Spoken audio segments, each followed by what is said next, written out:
She told me to act like we were just friends for one night. But when her ex walked in and her best friend walked out with me, she finally learned what happens when you take someone for granted. When Lily told me, act like we're just friends tonight, my ex will be there, I didn't react.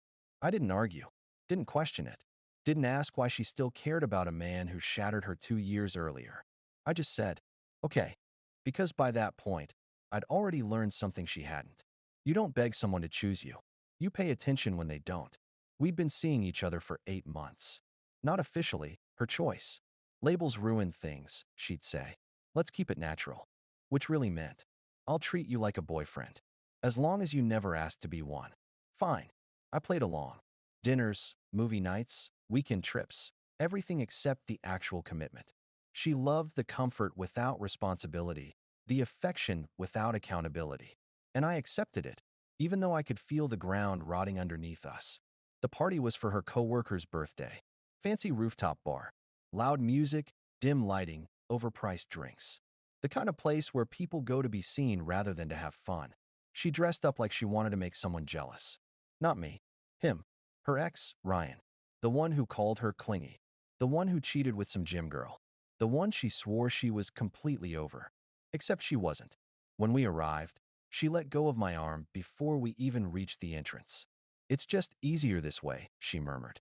Sure, easier for her. Inside, she blended into the crowd quickly, floating from group to group, scanning faces. She wasn't looking for me. She never once looked for me. Her best friend, Zoe, however, spotted me almost immediately. She walked up, frowning. You look like someone's dog just got kicked. I shrugged. Lily told me we're just friends tonight. Zoe blinked, then blinked again, then said, a little too loudly, about time. I raised an eyebrow. You're not surprised? She snorted. She's been stringing you along for months. I honestly don't know how you lasted this long. Her honesty was refreshing. A slap, but a clean one. You know, she added, leaning against the bar. You deserve someone who doesn't hide you like a side quest. I didn't deny it. I just said, yeah, maybe. She smirked. No, maybe. Definitely. We talked. And talked. Not flirtatious, just real. She told me about her job, her art, her weird fear of fish with human-like teeth. She was funny in a dry way, completely different from Lily's frantic charm. For the first time that night, I felt like someone actually saw me. Meanwhile, Lily kept glancing over from across the room, her expression flickering between confusion and irritation. She kept trying to catch my eye, but I didn't go to her. Not out of spite. Just clarity. Hours passed. People left. The music softened. Eventually Zoe said, "Want to get out of here? This place sucks." It wasn't a come-on. It wasn't seduction. Just two people tired of pretending they were fine. So we left. We walked the city for an hour, talking about everything and nothing. She laughed at my stupid jokes. I listened to her stories. We bought street food at midnight. There was no pressure, no performance, no pretending. When we reached my apartment building, she hesitated. I don't want to go home yet, she admitted softly. Do you want to come up? She nodded. We didn't sleep together. We didn't even kiss. She borrowed one of my shirts, sat on my couch, and fell asleep with her legs curled under her like a cat, the fabric hanging off her shoulder. I slept in the armchair. For the first time in a long time, the night ended without tension, confusion, or emotional knots. Just peace. At 8:12 a.m., the peace shattered. Someone started banging on my door. Not knocking. Banging. I opened it. Lily stood there, makeup smudged, hair messy, breathing hard like she'd run the whole way. I need to talk to you, she blurted out. Last night, Ryan and he said he wasn't interested anymore. He said he was glad we broke up. I needed you. I drove over right away. Her eyes were glassy with desperation. I don't want to lose you, she said. Please, can you let me in? I didn't move. I didn't speak. She frowned, confused. Why are you looking at me like that? Let me in. And then she heard it. A soft yawn behind me. She leaned sideways. Zoe walked into view wearing my shirt, rubbing her eyes. Hey, she mumbled sleepily to me, completely unaware of who was at the door. The color drained from Lily's face. She covered her mouth. What is she doing here? She whispered, voice trembling. Zoe squinted at her. Oh, she said casually. Hi, Lily. Lily stared at her shirt, stared at me, stared back at Zoe. You, she stammered. You left with her? I finally spoke. You told me to act like we're just friends, I said quietly. So I did. Her jaw trembled. That's not what I meant. I know, I said. You meant, don't embarrass me in front of my ex. She swallowed hard, tears filling her eyes. Please, can we talk alone? Zoe stepped back respectfully. I didn't move. Talk about what? I asked. How your ex didn't want you. So now suddenly you remember I exist? She shook her head violently. No, that's not. Please, just please. But I wasn't angry. I wasn't bitter. I was done. You wanted freedom, I said softly. And you got it. She covered her face. I closed the door gently. Behind it, I heard a single muffled sob. Then footsteps fading down the hall. Lily didn't disappear quietly. For the first 48 hours after I closed the door, she sent message after message, some long, some frantic, some short and broken like they were typed while she was crying. I made a mistake. I didn't mean any of it. Please talk to me. Please. Can we reset? I'm sorry. I'm so sorry. But I didn't respond. Not because I wanted to punish her, but because the second she showed up at my door, the entire illusion of what we were snapped in half, and I finally saw the truth. Lily didn't want me. She wanted possession of me. She wanted me as a backup. And I wasn't going back to that version of myself ever again. Meanwhile, Zoe didn't treat the situation like some victory. She didn't gloat, didn't tease, didn't act smug. The morning after the door incident, she apologized. Actually apologized. I didn't mean to walk into anything messy, she said while pouring coffee in my kitchen. If you want me to give you space from all this, I will. She was calm, grounded, not dramatic like Lily. That alone felt like clean air after months of fog. We didn't do anything wrong, I said. And you don't have to disappear. She smiled, small but warm. I like being around you, she admitted. But I'm not here to complicate things or whatever Lily might think. She doesn't get to define what's complicated for me anymore, I said. Zoe's smile widened a little. Good. There was no pressure behind her eyes, no expectation hiding in her words, just sincerity. Something I hadn't experienced with Lily for a very long time. Lily's version of events starts crumbling. On day 3, I got a call from an unknown number. It was Lily's best friend other than Zoe, a girl named Ari, always chaotic, always dramatic, but unusually sharp when it counted. Hey, Ari said without preamble. I figured you should know Lily's been telling people you cheated on her with Zoe. Of course she did. And, Ari continued, she also said you two were basically engaged. I almost laughed. We weren't even officially dating, I said. Trust me, I know. Ari lowered her voice. Look, I'm not calling to take sides. It's just, Zoe's catching heat for something she didn't do. Lily is spiraling and making up versions of the story she can live with. What versions? I asked. Ari sighed. The ones where she isn't the one who made a huge mistake. That sounded exactly like Lily. I thanked her and hung up. 5 minutes later, Zoe texted me. Zoe, Ari told me what Lily is saying. I didn't want you to hear it from someone else. Me. You didn't do anything wrong. Zoe, I know that. But I also know how it looks. Me. It looks like Lily created the mess and wants everyone else to clean it up. A long pause. Then, Zoe, can I come by later? I feel like this isn't something to talk about over text. Of course I said yes. The conversation that changed everything. She came over that evening, not dressed up, not nervous, just herself. Comfortable clothes, hair tied up, eyes steady. We sat on the couch, and for a moment she didn't say anything. She just breathed, like she was choosing her words carefully. I want to be honest, she said finally. Before last night, before everything, I already knew Lily wasn't treating you right. I didn't react. She continued, but I never imagined I'd be the one standing in your doorway wearing your shirt. I smiled a little. Neither did I. I'm not apologizing for being here, she said. But I am saying I don't want to be some rebound you cling to because Lily messed up. That's not what this is, I said firmly.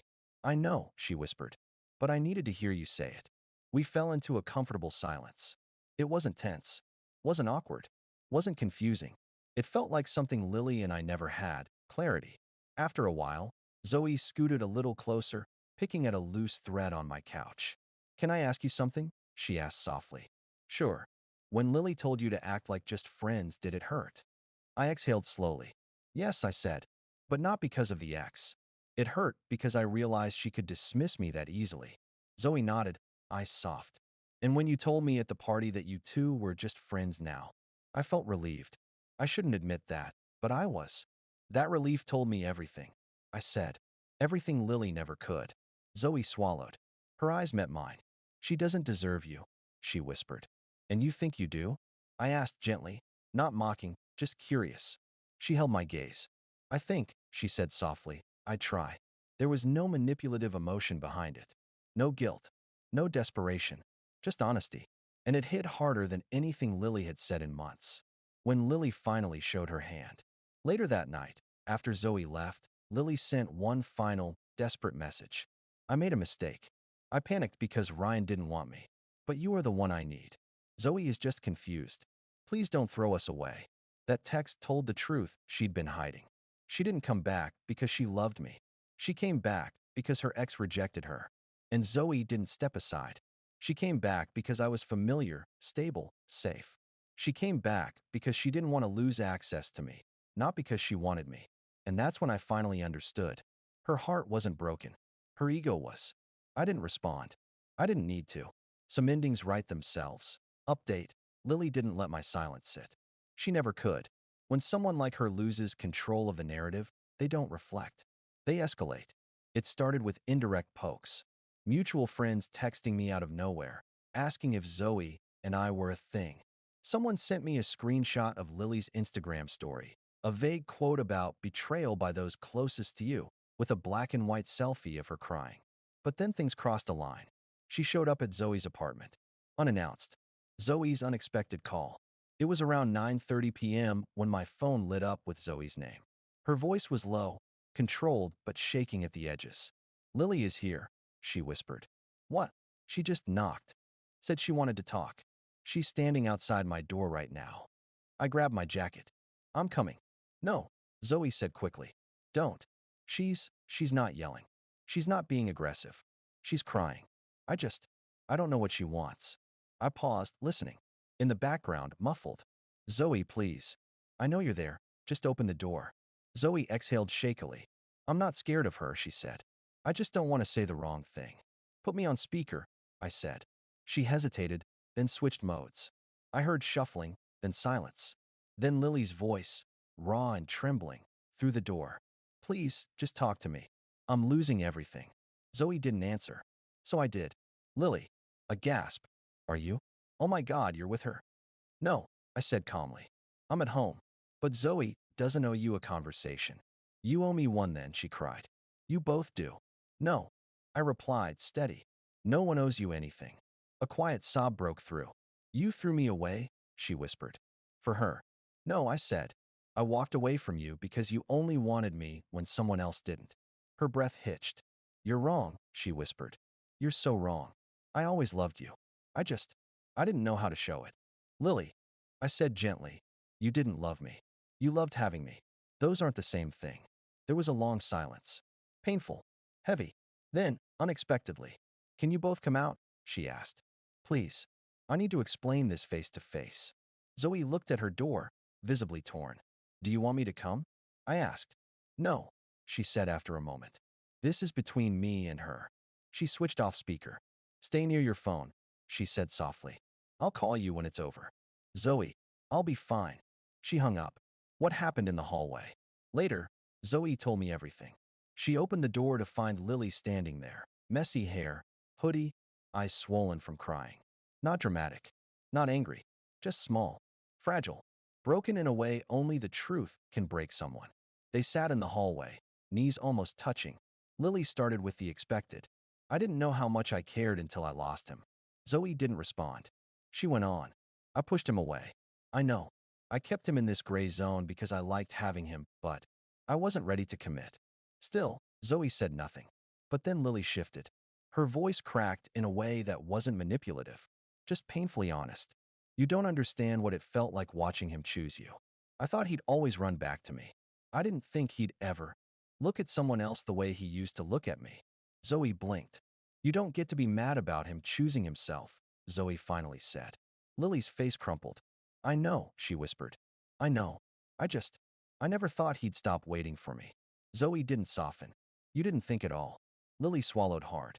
Are you guys together? She finally asked. Zoe shook her head. No, she said. But that's not the point. You're not losing him to me. You already lost him to yourself. Lily broke then. Really broke. Not out of jealousy. Not out of ego. But because someone she trusted finally told her the truth straight. They sat in silence until Lily whispered, "Do you think he hates me?" "No," Zoe said. "But he's done." That was the dagger. And Lily accepted it. She stood up slowly, nodded, and left without another word. The call that followed. Zoe rang me minutes later. She left, she said quietly. She didn't yell, didn't fight. She just left. "How are you feeling?" I asked. "Tired," she said truthfully. "But okay." Then, after a pause, "She's still in love with the idea of you, not the real you. She doesn't even know who you are now." "And you?" I asked before thinking. Zoe let out a small breath, the kind that held more than one meaning. "I know exactly who you are," she said. Silence stretched between us. Not awkward, not heavy, just full. "I'm coming over," I said. She didn't say yes. She didn't say no. She just said, "Doors unlocked." Final update that I got to Zoe's apartment in under 15 minutes. Not because I was rushing, because my mind was already halfway there. The hallway was quiet when I arrived. The kind of quiet that sits heavy in your chest. Her door was slightly open, just like she'd said. I knocked anyway. "Come in," she called softly. Her living room, her eyes, her truth. Zoe was sitting on the couch with a blanket around her shoulders. Not crying, not shaken, just thoughtful. When she looked up at me, it wasn't with relief or fear or guilt. It was clarity. "You okay?" I asked. She nodded. "Are you?" I closed the door behind me. "Yeah, I think I am." Zoe patted the couch cushion beside her. I sat, leaving a safe inch of space between us, and she smiled a little when she noticed. "You didn't have to give me space," she said. "Yes, I did." We sat quietly for a few seconds. Finally, she spoke. "She's hurting." I don't think even she knew how much. "I know," I said. "But hurting people still make choices." Zoe nodded. "She told me she always assumed she'd have another chance. Like you'd always orbit around her." "I did," I admitted. "For a long time. And now." I exhaled slowly. "She's not my gravity anymore." Zoe didn't smile. Not yet. But her eyes softened. Then her voice dropped to something low, warm, vulnerable. "Good. Because that wasn't love. That was possession. The question we'd been avoiding." Zoe shifted slightly closer. Her knee touched mine. Just barely. It felt like a spark in the dark. "Can I be honest?" she asked. "I'd prefer it." "I was scared tonight," she said. "Not of her. Of everything this means." "What does it mean?" I asked, though my heart already knew. Zoe looked right at me. "It means I care about you more than I should." And I didn't want her thinking she pushed us together. Because she didn't. She didn't, I said. She looked relieved. And then guilty. I didn't want to be the reason she broke. Even if she caused it herself. "Zoe," I said gently, "you didn't break her. Reality did." She let out a shaky breath. Then finally, "I don't want to be a rebound." "You're not." "How do you know?" I didn't answer with words. I reached out and took her hand, slow enough that she could pull away, fast enough that she knew I wasn't unsure. She didn't move. Her fingers slid between mine like they'd been waiting there. "I know," I said quietly, "because losing Lily didn't hurt. Letting you in does." Zoe closed her eyes for a second, absorbing that. When she opened them, she wasn't hesitant anymore. The knock that ended everything. Just as our hands settled together, a sudden knock hit the door. Hard. 3 sharp bangs. Zoe froze. "It's her." I stood, but she put a hand on my arm. "No. Let me." She walked to the door and cracked it open just enough to see into the hallway. I heard Lily's voice, thin, shaking, unraveling. "Is he there?" Zoe didn't even hesitate. "Yes." A small, broken exhale. "Can I talk to him?" "No." The silence that followed was the most painful sound of the night. Lily's voice came out as a whisper. "Please just tell him. I'm sorry." Zoe didn't soften. "That's not mine to tell." Another beat of silence. Then footsteps, slow and defeated, fading down the hall. Zoe closed the door gently. When she turned back toward me, her eyes were sad, not because Lily had been rejected, but because Lily had finally understood. "Are you okay?" she asked me. I nodded. But I felt something shift inside me. The final thread cut cleanly. "I am now," I said. "What happened after?" Zoe walked back to me and leaned her forehead against my chest. "I don't want to rush anything," she murmured. "We won't," I said. but I also don't want to pretend I don't feel something real. Then don't. She looked up at me. You sure you're ready? Yeah, I said. For the first time in years? I am. She smiled, small, genuine, relieved. Then she kissed me. Slow. Intentional. No confusion. No games. No half measures. Just two people choosing each other without hesitation. Where everything landed. Lily never tried to reach me again. She didn't scream, didn't lash out, didn't post anything. She just disappeared from my life completely. Sometimes endings don't need drama. Sometimes they just need truth. And mine came in the form of a woman who opened a door and changed everything after.